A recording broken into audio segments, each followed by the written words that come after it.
No corren buenos tiempos para la Amazonia, un tesoro ecológico que Cambridge Analytica y Steve Bannon pusieron en manos de un personaje que antepone el negocio suyo y el de extranjeros a la Pachamama, a la tierra madre. Grandes violaciones contra los pueblos indígenas y la naturaleza se suceden desde la llegada al poder de Bolsonaro.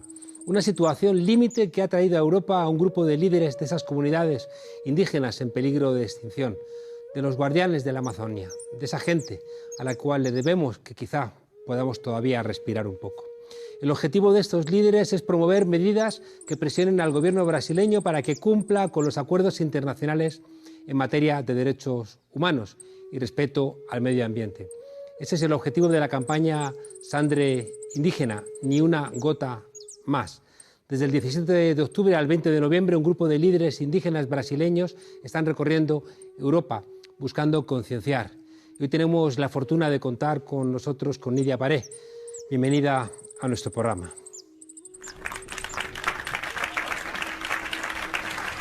Un placer. Muchísimas gracias.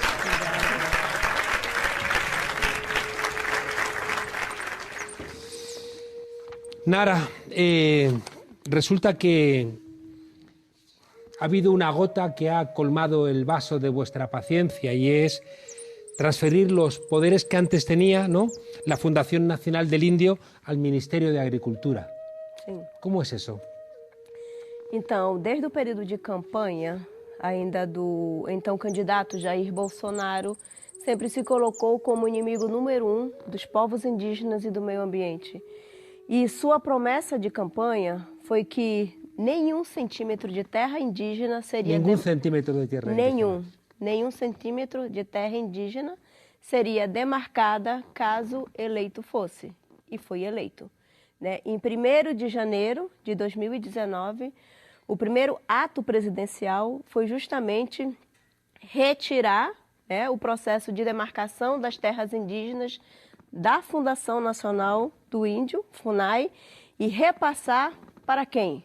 Para quem mais tem interesse nos nossos territórios, interesse na exploração dos territórios indígenas, que é justamente o Ministério da Agricultura.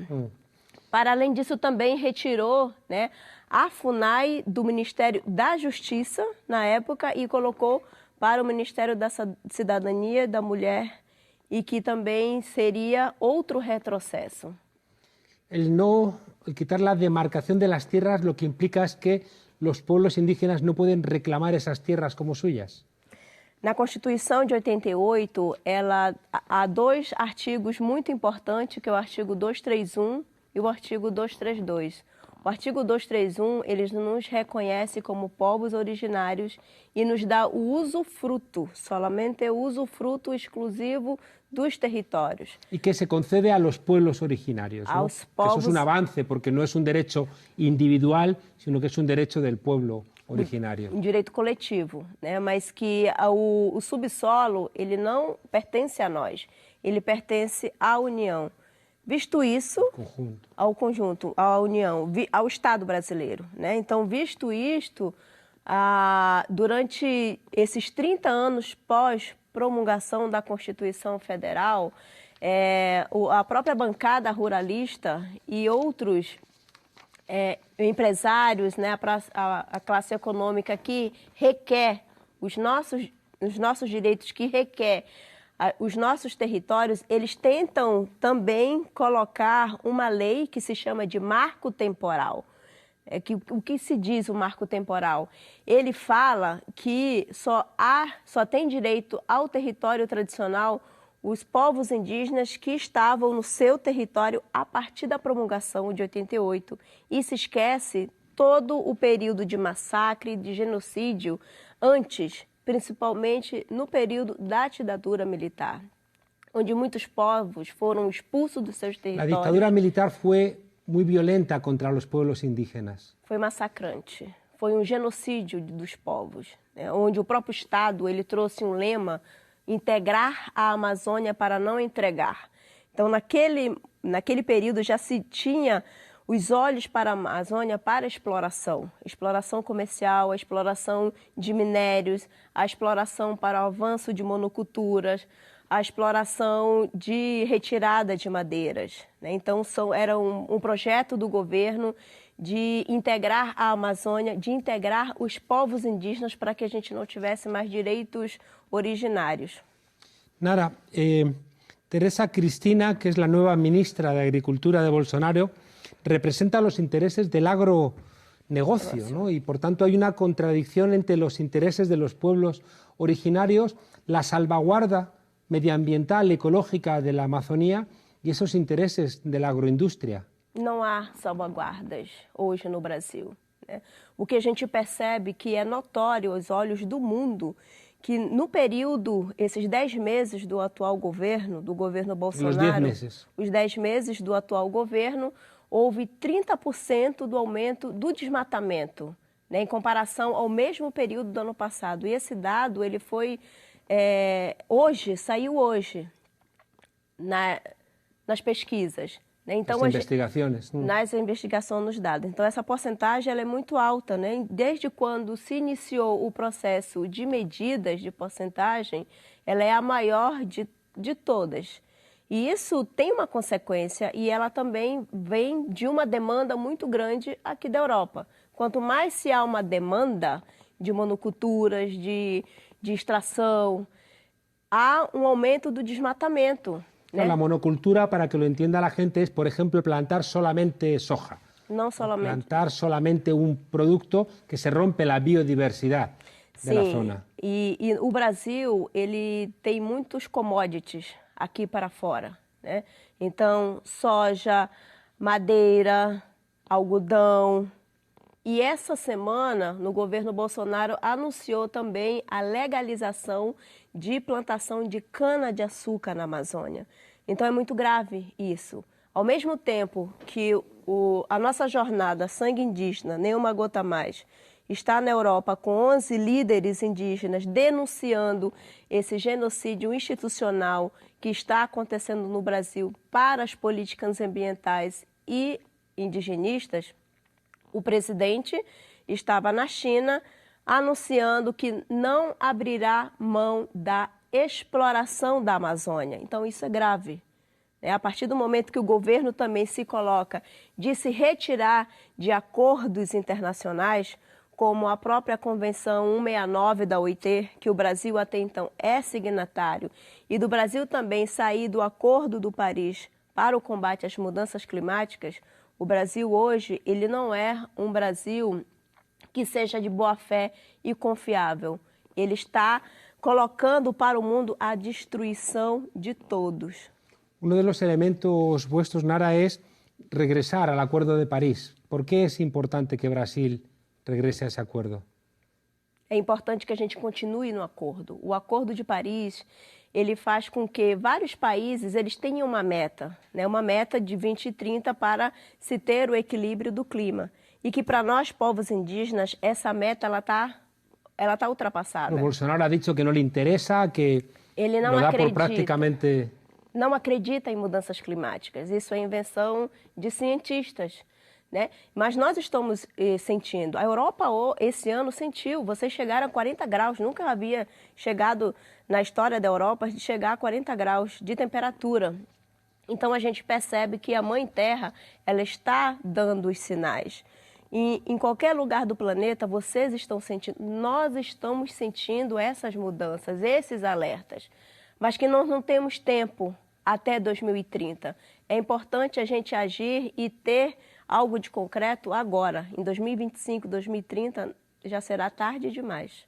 El argumento de Bolsonaro, de su gobierno, es que hay mucha tierra y pocos indígenas. No Brasil hoje nós somos 305 povos indígenas contactados, 274 línguas indígenas vivas e uma referência de 114 povos em isolamento voluntário, que só existe em todo o planeta, na Amazônia. Somos nós, são os nossos parentes, nossa família que está lá.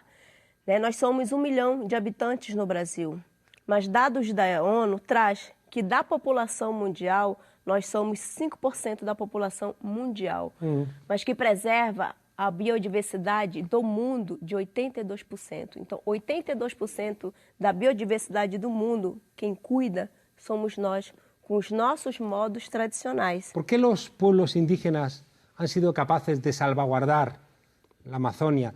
Hay en un solo árbol del Amazonas hay más variedades de hormigas que en toda Gran Bretaña. ¿Cómo los pueblos originarios han salvaguardado el Amazonas? É importante toda a humanidade entender a nossa conexão com o nosso território. Não é só a árvore, não é só as águas, não são só os animais. Não existe o meio ambiente, existe um ambiente como um todo. E essa conexão, essa conectividade, essa espiritualidade entre nós e os nossos territórios é de entender que não há divisão. Os povos indígenas, ela tem a sua ancestralidade, a sua cosmovisão e vivência, porque nós somos um só.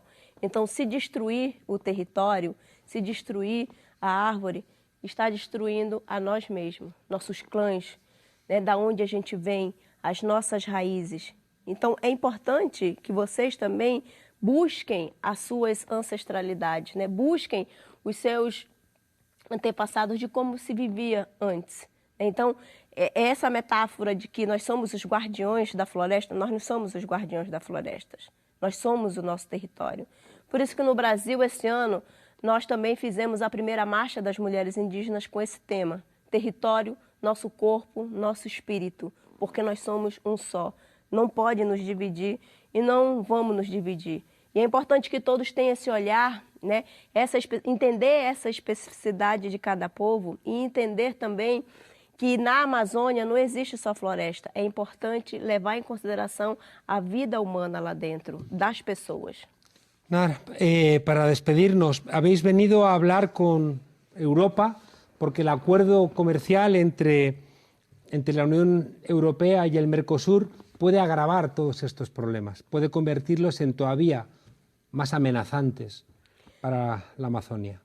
Sim, quando se houve a sinalização da ratificação do acordo do Mercosul, o governo Bolsonaro, eles festejaram, né, um presente dado para quem quer destruir a natureza, para quem quer destruir o território, para quem quer destruir não só a Amazônia, como todos os biomas que existem no Brasil, o Cerrado, a Caatinga, a Mata Atlântica e o Pantanal.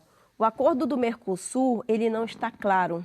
O que a gente tem, a clareza, é que da forma que ele está, ele não tem sanções importantes que punam quem é de direito que está fazendo com que haja um impacto maior no desmatamento na Amazônia.